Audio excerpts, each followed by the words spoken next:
মানে সবচেয়ে বড় ক্ষেত্রে বলা হয়। যেমন আমরা নামাজের মধ্যে রুকু দিতে যাই কি বলি? সুবহান রাব্বিয়াল আযীম, সুবহান রাব্বিয়াল আযীম। আযীম মানে মহান, মহান।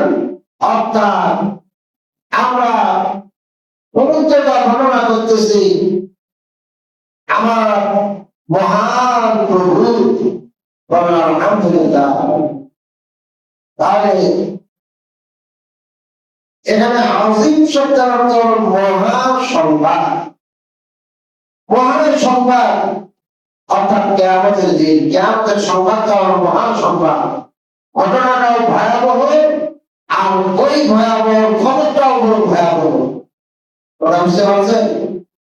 যদি বাংলাদেশের মধ্যে সমুদ্রের মধ্যে জলোচ্ছ্বাস হয়, তাহলে সেটাকে মহা সংবাদ করে জানানো হয়। ঘন ঘন রেডিও টেলিভিশনের মধ্যে সংবাদ প্রচার করানো হয়। এবং যখন টেলিভিশনের মধ্যে দেখা যায় যে ইসলামী গান গজল শুরু করে, কত বড় মুনাফিকি, আগে ছিল নাই। ঠিক আছে, ওর যখন বিপদের মধ্যে তখন আল্লাহকে ডাকে, তাও আমার ডাকে না। আবার কি বলে যে এই এলাকার মানুষগুলোকে নিরাপদে রাখার জন্য সমস্ত প্রকার আমরা ব্যবস্থা করেছি। এটার সাথে বলে দিতে হয় যে আমরা সবাই আল্লাহর কাছে পানা চাই, ব্যবস্থা করেছেন ভালো কথা। কিন্তু যদি বলা হয় ওলামার দেশবাসী ও এলাকাবাসী সবাই আল্লাহর কাছে পানা চান, আল্লাহ যেন এই মহা বিপদ থেকে উদ্ধার করে, তারা আমার খুশি হবে না? অবশ্যই খুশি হবে। কাফেরেরা মহানবী সাল্লাল্লাহু আলাইহি ওয়াসাল্লাম যখন কিয়ামতের সংবাদ দিতেন, কিয়ামতের কথা বলতেন, ওরা আমার কখনো কখনো নবীকে মানে প্রশ্নের উত্তর যাতে না দিতে পারে অথবা তাকে বিরক্ত করার জন্য নানান সময় নানান অবান্তর প্রশ্ন করতে, অবান্তর প্রশ্ন করে নবীকে অপমান করার তারা চেষ্টা করত। কিন্তু আল্লাহ সুবহানাহু ওয়া তাআলা ওদের সমস্ত প্রশ্নের জবাবগুলো কোরআন নাযিলের মাধ্যমে জানিয়ে দিয়েছেন। বলেন সুবহানাল্লাহ।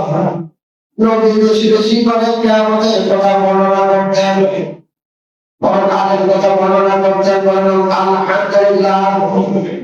কিয়ামতের কথা বলার কারণে ওরা বলতো যে কিয়ামতকে তারা স্বীকার করত, হিসাব নিকাশ করে স্বীকার করত। তারা বলতে যে মরে গেলে চলে যাবে, সব হিসাব নিকাশ দেওয়ার জন্য আর উঠতে হবে না। ভাই আমার, আল্লাহ রাব্বুল আলামিন ওদের এই প্রশ্নগুলোর জবাব কোরআনের আয়াত নাযিল করে জানিয়ে দিয়েছেন। আম্মা ইয়াতাসাআলুন। অতঃপর তারা যে প্রশ্নগুলো করতেছে আনিন নাবাইল আযীম, সেই মহা সংবাদ প্রসঙ্গে, মহা খবর, বড় ধরনের খবর অর্থাৎ কিয়ামতের খবরের ব্যাপারে তারা আপনাকে প্রশ্ন করে। আল্লাযী হুম ফীহি মুখতালিফুন। এই কিয়ামতের প্রশ্নের ব্যাপারে তারা পরস্পরের মতামত করে, আল্লাহ নবীর সাথে তারা ঝগড়া করে, আল্লাহ নবীর সাথে ঝগড়া করে। অথচ মহানবী সাল্লাল্লাহু আলাইহি ওয়াসাল্লামের শুভ আগমনটাই কিয়ামতের লক্ষণ।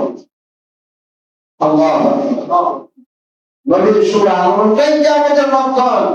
চন্দ্র দ্বিখণ্ডিত করেছেন আল্লাহ নবী আল্লাহর আগমনের ইশারায়, এইটাও কিয়ামতের নিদর্শন। তবে কোন দিন কিয়ামত হবে তা স্বয়ং নবীও জানেন, আল্লাহ ভালো জানেন। কাল্লা সায়ালামুন। কখনো না। আমরা যখন দুইজনে ঝগড়া লেগেছি, ঝগড়া লাগার পর পাওনা না আছে, তখন বলা হচ্ছে তোমার এই কথা কখনো সঠিক না, কখনো শব্দটা লাগাই দিয়ে প্রতিপক্ষকে দুর্বল করা হচ্ছে, বা তোমার কথাটা সঠিক নয় এই কথাটা বৈজ্ঞানিক ভাবে বলা হচ্ছে। আল্লাহ রাব্বুল আলামিন বলেন যে কখনো না, তোমরা যে উক্তিগুলো বলতেছো এগুলো সঠিক নয়।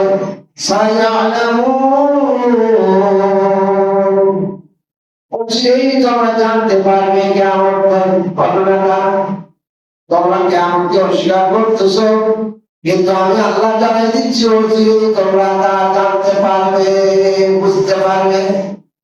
মানুষের যখন বিপদ হয়, আগে বিপদ হয় নাই, আনন্দে আনন্দ, বিবাহ থাকছে আকিকা, দেখেন যে ঢল তবলা গান বাদ্য বাজাইয়া এলাকার মুরব্বীদের কোনো কথা শোনে না, ঠিক কিনা? আমার কিছু কিছু লোক আছে এমন যে ওই মুরব্বীর ছেলেটা অথবা জামাইটা এগুলা হচ্ছে বলা হচ্ছে যে আপনার বাড়িতে এগুলা চলতেছে কেন, তখন জবাব দেয় আর বলেন না, এই সন্তান কথা শুনে না, এই কথা বলে ভাব করে দেয়, ঠিক কিনা? আরে আনন্দ।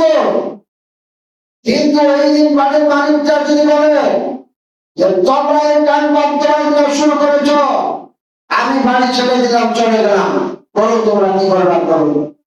এই হুঙ্কার যদি বাড়িওয়ালা ছেড়ে দেয়, বলেন তো ছেলেরা আর এগুলা করতে পারবে? করা পারবে না, করা যাবে। তাহলে বোঝা যাচ্ছে এখানে ওই বাড়ির মালিকটারও ভিতরে ভিতরে ইচ্ছা আছে যে চলুন, কি বলেন? আর মানুষকে যেহেতু শোনাতে হয় এই জন্য এই কথা শোনাচ্ছে। আচ্ছা বলেন তো, এই কথাটা একটু ভেবে দেখেন, যেদিন আপনি গান বাদ্য বাজনা বানাচ্ছেন, ওই দিন যদি ওই বাড়িতে একটা লাশ পড়ে যায়, ওই দিন ওই বাড়িতে বাড়ির কোন একটা লোক যদি হসপিটালে চলে যায়, তাহলে কেমন হবে চলেন তো? কথাটা আনন্দ কোন দিকে চলে যাবে, ঠিক কিনা? তাই আল্লাহ রাব্বুল আলামিন বলেছেন কাল্লা সায়ালামুন, তোমরা কায়েম করে কথা বলছো মনে রাখো, অচিরেই তোমরা জানতে পারবে। তুম্মা কাল্লা সায়ালামুন, অতঃপর করো না, অচিরেই তোমরা কিয়ামত প্রসঙ্গে জানতে পারবে। বলেন আল্লাহু আকবার। কিয়ামত যেদিন আসবে সেদিন সিংহায় ফুৎকার দেওয়া হবে, একেবারে গাছপালা বিল্ডিং পাহাড় পর্বত সব ভেঙে চুরমার হয়ে সবগুলো চলতেই থাকবে, গোটা পৃথিবী সমতল হয়ে যাবে।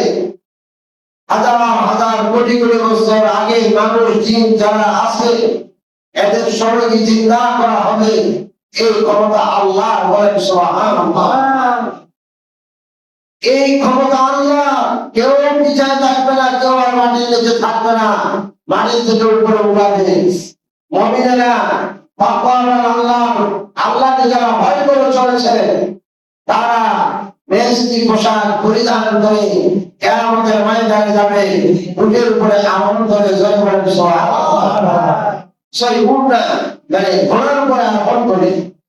এই সমস্ত ব্যক্তিগুলো দুই রাকাত নামাজ আদায় করতে যতটুকু সময় লাগে, আল্লাহ তাআলা ততটুকু সময় সংক্ষেপ করে দিতে পারেন, সুবহানাল্লাহ। আর যারা নাফরমান, আল্লাহর হুকুম পালন করেন নাই, কিয়ামতের ময়দানে তাদের হিসাব দেওয়া হবে। একটানা 50,000 বছরের একটা দিন হবে। সম্মানিত উপস্থিতি, কারো কারো জন্য 1 লক্ষ বছরের মতো হবে, 5 লক্ষ বছরের মতো মনে হবে। পিপাসা লাগবে, খিদা লাগবে, যার যেমন পাপ তার তেমন শরীরের ঘাম হবে। এই ঘামের উপরে কেউ কারো হাত পর্যন্ত, কারো নাভি পর্যন্ত, কারো মুখ পর্যন্ত, কেউ আবার ঘামের মধ্যে এদিকে থাকবে, অবস্থা সৃষ্টি হবে। বলেন নাউজুবিল্লাহ।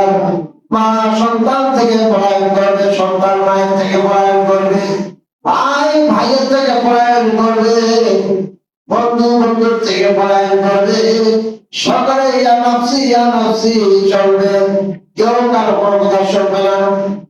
এই আমাদের ময়দানে আল্লাহ সুবহানাহু ওয়া তাআলা সর্বপ্রথম মানুষকে নামাজের ব্যাপারে জিজ্ঞাসা করবেন। আল্লাহ নবী বলেছেন আউয়ালু ফিল আমরি ইয়াওমাল কিয়ামাতি আস-সালাত। কিয়ামতের ময়দানে আল্লাহ রাব্বুল আলামিন সর্বপ্রথম যে বিষয় হিসাব করবে তা হলো সালাত, সালাত, সালাত। সে ব্যক্তি নামাজের উত্তর দিতে পারবে, সালাতের উত্তর দিতে পারবে, আল্লাহ রাব্বুল আলামিন তার সমস্ত হিসাবগুলো সহজ করে দিয়ে দিবেন।